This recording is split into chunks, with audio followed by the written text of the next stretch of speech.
চলুন ঘটনা শুরু করি। আমাদের আজকের ঘটনাটি প্রায় ১৫০ বছর আগের। অবিভক্ত বাংলার এক নিঝুম গ্রাম। এই গ্রামটির নাম নিশিন্দাপুর। সেই গ্রামের এক প্রান্তে ঠাঁই হয়ে দাঁড়িয়ে আছে রায়চৌধুরীর বিশাল এক জমিদার বাড়ি। সেই সময়ের জমিদাররা তাদের ধন সম্পদ রক্ষা করার জন্য এক বীভৎস প্রথা মেনে চলতেন, যাকে বলা হতো যক্ষ। সে সময়ে যক্ষ দেওয়া ছাড়া ধন সম্পদ রক্ষা করা যেত না। গ্রামের বৃদ্ধদের মুখে শোনা যায়, রায়চৌধুরীর শেষ বংশধর বিজয় রায়চৌধুরী যখন দেউলিয়া হওয়ার পথে, তখন তিনি তার শেষ সম্বলটুকু বাঁচানোর জন্য এক তান্ত্রিকের শরণাপন্ন হন। তান্ত্রিক তাকে পরামর্শ দিলেন, যদি কোনো জীবন্ত শিশুকে সোনার মোহরবর্তী সিন্দুকের সাথে মাটির নিচের অন্ধকার প্রকোষ্ঠে আটকে রাখা যায়, তবে সেই শিশুটি মৃত্যুর পর যক্ষ হয়ে ওঠে। আর এই যক্ষ শিশুটিই তখন ধনসম্পদ পাহারা দিবে। কেউ যদি ভুল করেও সেই ধন সম্পদের দিকে হাত বাড়ায়, তখন এই যক্ষ তাকে ছিঁড়ে খাবে। বিজয় রায়চৌধুরী নিজের ৭ বছরের অনাথ ভাগ্নেকে একদিন মিথ্যে বলে অন্ধকার ভূগর্ভস্থ কক্ষে নিয়ে যান। সেখানে রাখা ছিল বিশাল এক লোহার সিন্দুক। বিজয়বাবু সিন্দুকের উপর ভাগ্নেকে বসিয়ে হাতে একটা সন্দেশ দিয়ে বললেন, তুই এখানে বস, আমি প্রদীপটা জ্বালিয়ে আসছি। তিনি বেরিয়ে সেই ভারী পাথরের দরজাটা বাইরে থেকে বন্ধ করে দিলেন। অন্ধকার ঘরে সেই ছোট্ট শিশুটি প্রথমে ডাকাডাকি করার পর যখন কেউ তার ডাকে সাড়া দিল না, তারপর বাচ্চাটি কান্না করতে শুরু করলো। কিন্তু সবশেষে যখন বুঝলো কেউ আর আসবে না, তখন তার সেই করুণ আর্তনাদ মাটির নিচ থেকে সারা বাড়িতে প্রতিধ্বনিত হতে লাগলো। ঠিক ৩ দিন পেরিয়ে যায়। ৩ দিন পর সেই কান্না থেমে গেল, কিন্তু তার বদলে শুরু হলো এক অমানুষিক অট্টহাসি। অভিশপ্ত সেই কক্ষের তৃষ্ণা ও বিজয় রায়ের পতনে সেই ঘটনার ঠিক ৭ দিন পেরিয়ে যায়।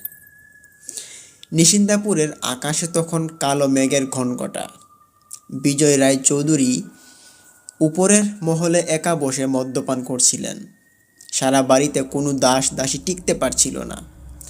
তাদের দাবি, মাটির তলা থেকে কেউ যেন সারাক্ষণ স্ক্র্যাচ করার শব্দ করছে, যেমন মাটির নিচ থেকে নখ দিয়ে পাথর খুঁড়লে যেমন কর্কশ শব্দ হয়, ঠিক তেমন। হঠাৎ বিজয় রায়ের কানে এলো একটি পরিচিত কণ্ঠস্বর, খুব ক্ষীণ কিন্তু অত্যন্ত স্পষ্ট।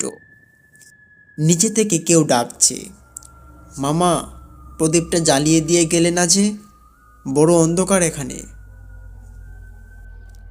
বিজয় রায়ের হাত থেকে মদের গ্লাসটা পরে চুরমার হয়ে গেল। তিনি থরথর করে কাঁপতে লাগলেন। তিনি জানতেন ওই ঘরে কোনো বাতাস যাওয়ার পথ নেই, কোনো খাবার নেই। ৭ দিন পর কারোর বেঁচে থাকা অসম্ভব সেখানে। তিনি নিজেকে বোঝালেন যে ওটা হয়তো ওনার মনের ভুল, কিন্তু ওই শব্দটা যেন থামল না, বরং শব্দটা আরও কাছে এগিয়ে আসতে লাগলো।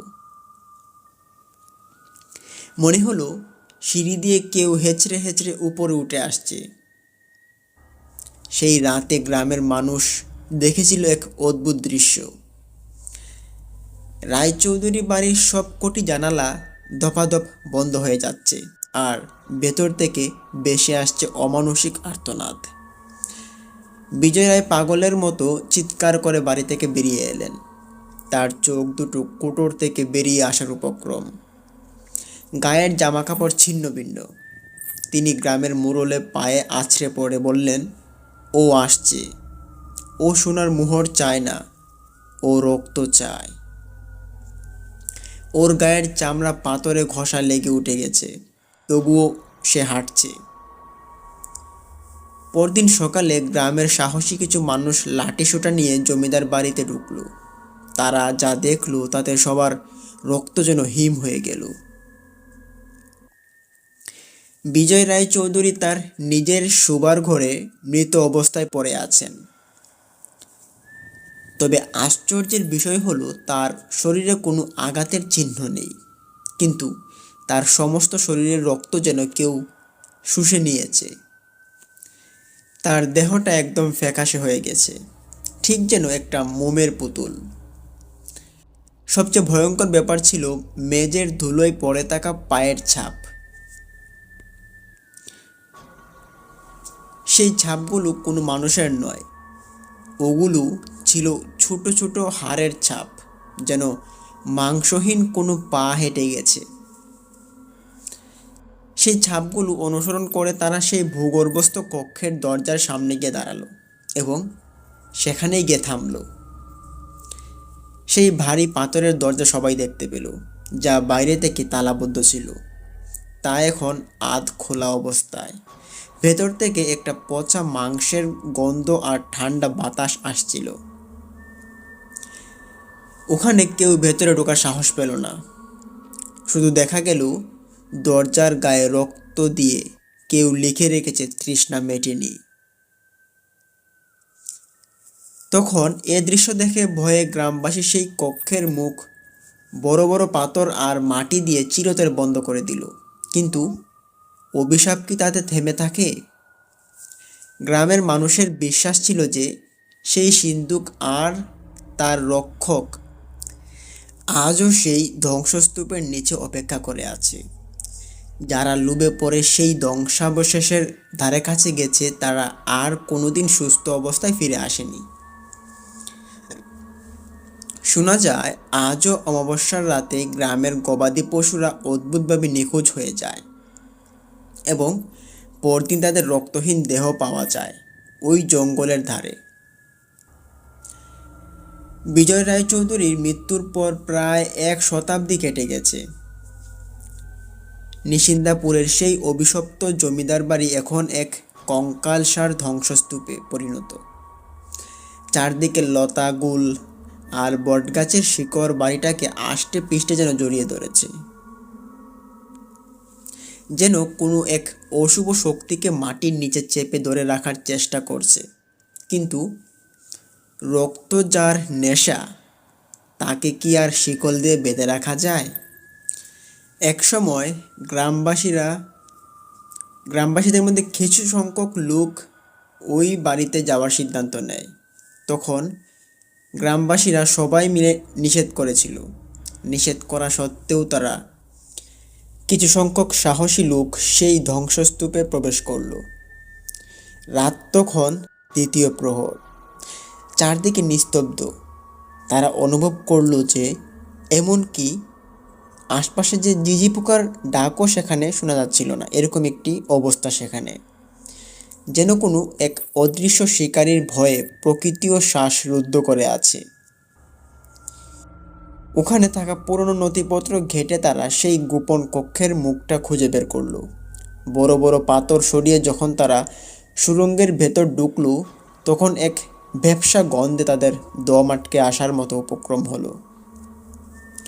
তাদের হাতের হারিকেনের আলোয় দেখল দেয়ালে নখের আঁচড়ের দাগগুলো আজও টাটকা। সুড়ঙ্গের শেষ মাথায় সেই বিশাল লোহার সিন্দুকটি মরচে ধরে না, বরং অদ্ভুত এক কালচে লাল রঙে চকচক করছে। বিশাল সেই সিন্দুকটি খোলার জন্য শাবল হাতে এগিয়ে গেলেন একজন। অমনি পুরো ঘরটা কেঁপে উঠল। নিচ থেকে এক গভীর ঘর করা হাসির শব্দ এলো। হারিকেনটা একজন ঘুরিয়ে দেয়ালে আলো ফেলতেই দেখল তাদের 3 জনের ছায়া ছাড়াও দেয়ালের চতুর্থ একটি ছায়া নড়াচড়া করছে। একটি ছোট্ট শিশুর ছায়া, কিন্তু তার হাতগুলো অস্বাভাবিকভাবে লম্বা আর আঙুলের মাথায় বড় বড় ধারালো নখ। ওখান থেকে একজন চিৎকার করে উঠল, ওটা কি? তখনই তাদের হারিকেনের আলোটা নিভে গেল। গুটগুটে অন্ধকার, শুধু শোনা যেতে লাগলো কচকচ মচমচ এক হাড় চেবানোর শব্দ। তখন ওই বিশাল সুড়ঙ্গটা আর্তনাদে কেঁপে উঠল। ওখানে থাকা সবাই পাগলের মতো অন্ধকারের মধ্যে হাতড়াতে হাতড়াতে সুড়ঙ্গের বাইরে বেরিয়ে এলো, কিন্তু একজন লোক ওখান থেকে বেরিয়ে আসতে পারল না। পরদিন সকালে গ্রামবাসীরা সবাই মিলে সেই সুড়ঙ্গে প্রবেশ করার জন্য সিদ্ধান্ত নেয়। তারা যখন সেই সুড়ঙ্গে প্রবেশ করলো, তারা এমন দৃশ্য দেখলো যা দেখে পুরো গ্রামের মানুষ আঁতকে উঠল। তারা দেখতে পেল সিন্দুকটি খোলা ছিল না, তবে কাল রাতে যে লোকটি বেরিয়ে আসতে পারেনি সেই লোকটির দেহটা সিন্দুকের উপরেই পড়ে আছে। তার শরীরের এক ফোঁটা রক্তও অবশিষ্ট নেই। দেহটা দুমড়ে চুমড়ে এমনভাবে রাখা হয়েছে যেন কেউ সিন্দুকটা রক্ষা করার জন্য তাকে বলি দিয়েছে। আর সিন্দুকের উপরে ধুলো আর রক্ত দিয়ে ছোট হাতের একটি লেখা ছিল, যে লেখায় 100 বছর পর আবার নতুন রক্ত পেলাম, কিন্তু তৃষ্ণা তো মেটেনি। তখন এই লেখাগুলো দেখার পর সবাই এখানে ভয় পায়। তারপর থেকেই যে 2-3 জন ছিল তারা আর স্বাভাবিক হতে পারেনি। তারা পাগল হয়ে যায়। ছোট ছোট পায়ের ছাপ নাকি তারা অনেক দিন শুনতে পেয়েছিল, এবং সেই নিশিন্দাপুরের সুড়ঙ্গ নাকি এখন চিরতরে ডিনামাইট দিয়ে উড়িয়ে বন্ধ করে দেওয়া হয়েছে। কিন্তু গ্রামের মানুষ বলে আজও নাকি অমাবস্যার রাতে সেই মাটির গভীর থেকে একটা ছোট বাচ্চার কণ্ঠস্বর শোনা যায়। আর বাদবাকি যে লোকগুলো ছিল তারা পাগল হয়েই তাদের জীবনটা তারপর পার করে দেয়। এরপর থেকে এই বিষয় নিয়ে আরও অনেক মতবাদ সৃষ্টি হয়েছিল। প্রিয় লিসেনার্স, এটি ছিল ঘটনা। আমাদের আজকের ঘটনাটি আপনাদের কেমন লেগেছে তা অবশ্যই কমেন্ট করুন। যারা লাইক করেনি লাইক করুন, এবং সাবস্ক্রাইব করেনি যারা প্রেস করেননি এখনও তারা সাবস্ক্রাইব বাটনটি প্রেস করে দিন। আর এতক্ষণ পর্যন্ত যারা যারা আমাদের সঙ্গে ছিলেন তাদের সবাইকে জানাচ্ছি ভালোবাসা। আর আমরা কালকে আপনাদের মাঝে আরও একটি নতুন ঘটনা নিয়ে আসব। আশা করি আপনারা আমাদের সঙ্গে থাকবেন। দেখা হচ্ছে কাল কোনো এক নতুন এপিসোড নিয়ে। ততক্ষণ সবাই ভালো থাকুন, সুস্থ থাকুন। আসসালামু আলাইকুম।